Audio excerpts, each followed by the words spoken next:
Bioenergética y metabolismo de los carbohidratos. ¿Qué es la bioenergética? La bioenergética es el estudio cuantitativo de las reacciones y conversiones de energía que tienen lugar en los sistemas biológicos. Bueno, vamos a hablar un poco acerca de los aspectos generales. Las células asocian las reacciones. Las reacciones endergónicas se llevan a cabo con la energía liberada por las reacciones exergónicas. Las células sintetizan moléculas portadoras de energía que son capaces de capturar la energía de las reacciones exergónicas y las llevan a las reacciones endergónicas. Las células regulan las reacciones químicas por medio de catalizadores biológicos llamados enzimas.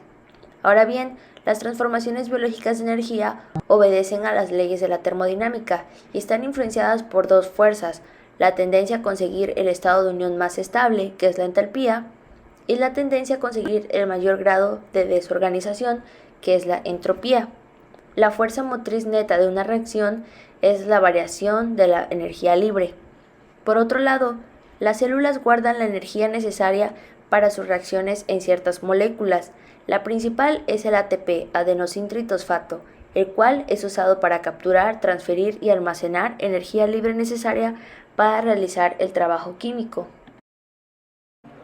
Pero, ¿qué son los carbohidratos? Bueno, los carbohidratos son aquellos que se componen de los elementos carbono, hidrógeno y oxígeno, y acorde a su número de aminoácidos se dividirán en monosacáridos, oligosacáridos y polisacáridos. Metabolismo. Bueno, es el conjunto de transformaciones que sufren las sustancias en el organismo o en una célula, es decir, las células se proveen de energía a través de los alimentos ingeridos, pero estos sufren distintas transformaciones antes de llegar a producir energía. Las células cuentan con recursos para formar moléculas más pequeñas a partir de moléculas grandes y al revés, de más grandes a más pequeñas, es decir, el anabolismo y el catabolismo. Dentro del catabolismo entra la respiración celular y a continuación veremos cuáles son estas fases. La respiración celular está formada por la glucólisis, la oxidación del piruvato, el ciclo de Krebs y la fosforilación oxidativa. La glucólisis es el primer paso de la glucosa para extraer energía para el metabolismo celular, el cual va a constar de 10 reacciones. Las primeras 5 son de fase preparatoria y las otras 5 son de beneficio. Aquí podemos ver a grandes rasgos cómo la molécula de glucosa, por medio de diferentes enzimas que catalizan las reacciones, para ir obteniendo diferentes moléculas y como resultado final obtener las dos moléculas de piruvato. Bueno, una vez que acaba la glucólisis, como pudimos ver, ya tenemos dos moléculas de piruvato. Ahora, ¿qué pasa con ese piruvato? Bueno, depende si hay una condición aeróbica o una condición anaeróbica. Aeróbica quiere decir que tenemos oxígeno y anaeróbica quiere decir que la célula no tiene oxígeno. En este caso, nosotros seguiremos con la condición aeróbica para después poder seguir al ciclo de Krebs y finalmente la fosforilación oxidativa.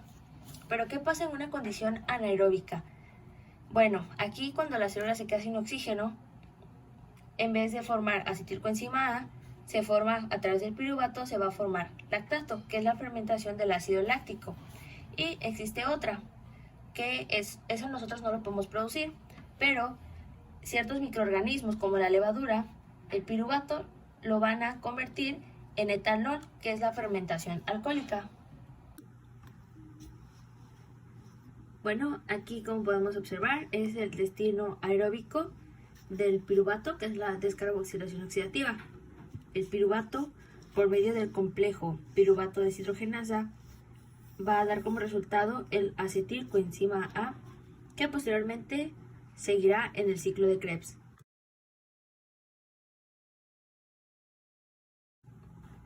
Bueno, una vez que ya tenemos acetilcoenzima A, que como vimos en el paso anterior fue por medio de la descarboxilación oxidativa, donde el piruvato por medio del complejo pasa a convertirse a acetilcoenzima A, viene el ciclo de Krebs.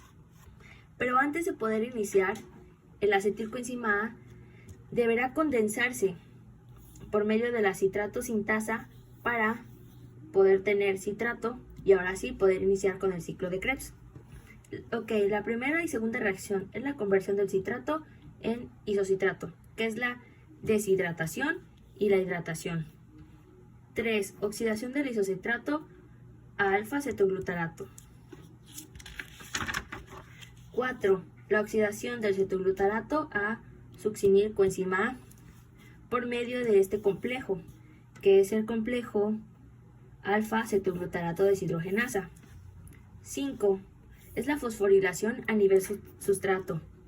El succinilcoenzima A pasa a ser succinato por medio de la enzima que cataliza esta reacción, que es la succinilcoenzima A sintetasa.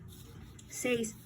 Conversión de succinato a fumarato. Aquí es la deshidrogenación. 7. Hidratación del fumarato por medio de la enzima fumarasa.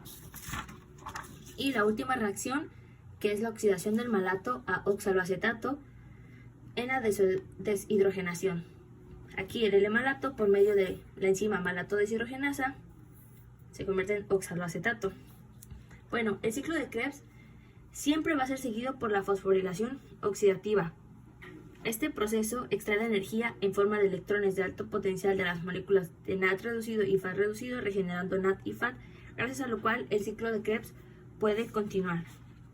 A este punto, nuestro rendimiento de energía van a ser 38 moléculas de ATP.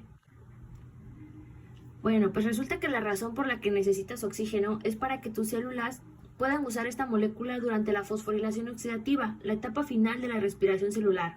La fosforilación oxidativa se conforma de dos componentes estrechamente relacionados, la cadena de transportes y la quimiosmosis.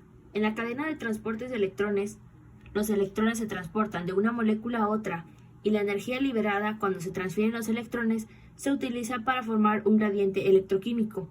En la quimiosmosis, la energía almacenada en el gradiente se utiliza para sintetizar ATP.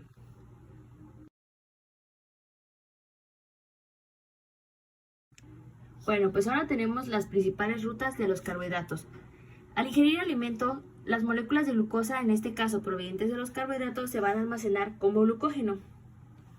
Todo deriva de nuestra molécula de glucosa 6-fosfato. Después de una comida, cuando la glucemia se eleva, se activará la glucogénesis para poder sintetizar ¿qué? El glucógeno. Por otro lado, el glucógeno, como bien sabemos, es una sustancia que se utiliza como reserva, pues como reserva de glucosa, y es especialmente abundante en células hepáticas y musculares. Entonces, cuando se necesita glucosa, este puede obtenerse por la glucogenólisis, que es decir, la degradación del glucógeno para convertirse en glucosa 6-fosfato, o por la síntesis de glucosa 6-fosfato por medio de precursores no glucosídicos en la vía gluconeogénesis. Por ejemplo, ¿qué pasa cuando tú ayunas y pasan varias horas? Por ejemplo, cuando tú duermes estás ayunando. Entonces, ¿qué pasa? El organismo no se puede quedar sin glucosa porque, ejemplo, el cerebro, el músculo esquelético y los eritrocitos necesitan un aporte constante de glucosa. Entonces, el cuerpo siempre va a recurrir a degradar este glucógeno para poder tener glucosa, y en dado caso, cuando este ya se esté acabando, la gluconeogénesis no quiere decir que se activa porque siempre va a estar presente, pero se va a elevar para poder sintetizar esta glucosa a partir de precursores no glucosídicos, es decir, moléculas que no son carbohidratos, como el lactato, alanina y otros aminoácidos, y el glicerol. Ok, pero también a partir de la glucosa 6-fosfato, a partir de 3 moléculas de esta glucosa 6-fosfato y por medio de la vía de la pentosa fosfato, se puede dar lugar a 3 moléculas de dióxido de carbono y 3 de azúcares de 5 carbonos. Esta vía cuenta por 2 fases, la fase oxidativa y la fase no oxidativa. Acá, como podemos ver, está la glucosa 6-fosfato, está la glucólisis que ya vimos con anterioridad, que pues es la respiración celular para obtener energía, es decir, moléculas de ATP. La glucólisis se degrada, se obtienen 2 moléculas de piruvato, ya sea que sea la fermentación láctica o por medio de la oxidación se obtiene acetilcoenzima A para posteriormente pasar al ciclo de Krebs y la cadena de transporte electrónico que ya vimos con anterioridad. Y pues esto básicamente a grandes rasgos son las principales rutas de los carbohidratos.